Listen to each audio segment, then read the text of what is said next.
you the most valuable lesson. You never lose your head when you go up, and you know the dynamics of coping with the bad times. So the difference and my philosophy. I was 9 years old when I wanted to be a test cricketer. I watched my first cousin. My mother took me to this match in Lahore. He scored a century against England. And I looked at him and I said, I want to be a test cricketer.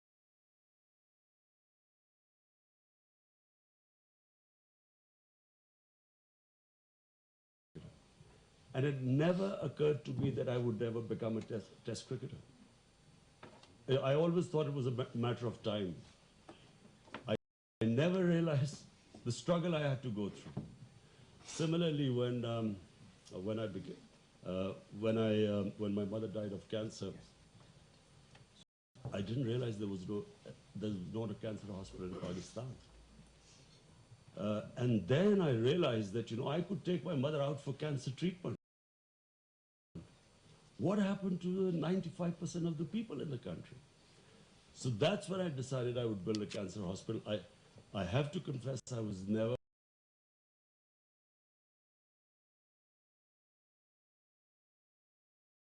prizes for coming second.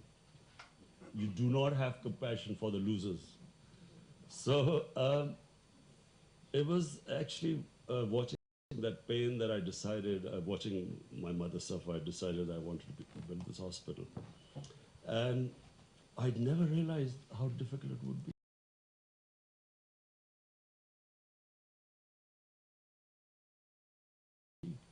Four years of running around, I wasn't getting anywhere.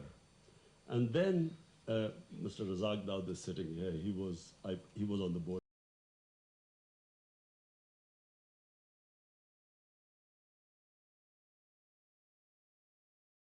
Running around like a headless chicken. And out of 20, 19 said you can't build a cancer hospital in Pakistan. And one said that you might be able to build it, you cannot give free treatment to poor cancer patients because it's very expensive treatment. So,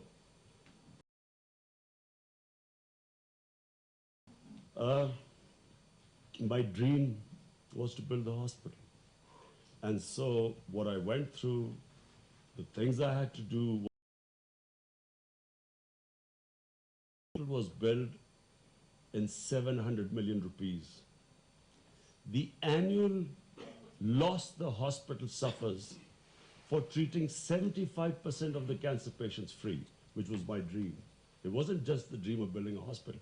It was that poor people should get free treatment.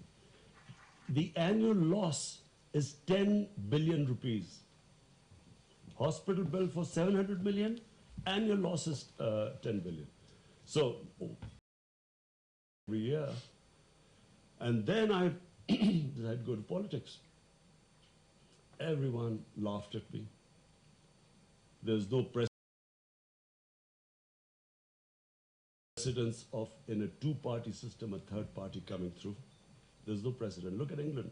Look at the US. You can't break through because they are entrenched. They have systems, a third party, an outsider. So for 15 years, people laughed at me. 15 years, I was butt of all the jokes in politics. It was me sincerely going around, look, we want good people to come. Let's all good people get together. And I didn't realize that good people were the most cowardly people. They were scared of coming into politics.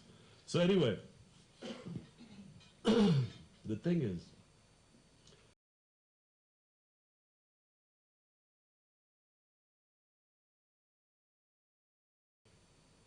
the Almighty has given all of us tremendous potential. We are His greatest creation, Ashraful Makhluqat. Problem is, we don't know this.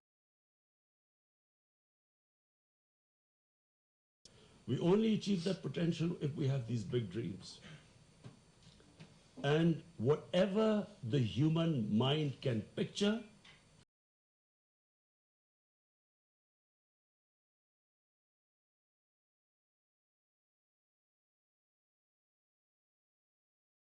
can happen. This is how much potential all of us have. Problem we face is that we give up on the way. When the bad time comes, we put up our hands and say, we have a plan B. The human potential, the bigger the dream, compromising on that dream. So now I come to my dream of Pakistan. You see, I believe, and I always believe, because I grew up in the 60s, when you cannot imagine the optimism we grew up with about Pakistan. It was one of the fastest growing countries. Our head of state, Ayub Khan, went to the United States. The president of the US came to receive him at the airport. He had a ticker tape reception, open car. There was hope. People believed the country had potential. It was the fastest growing country in the 60s in Asia.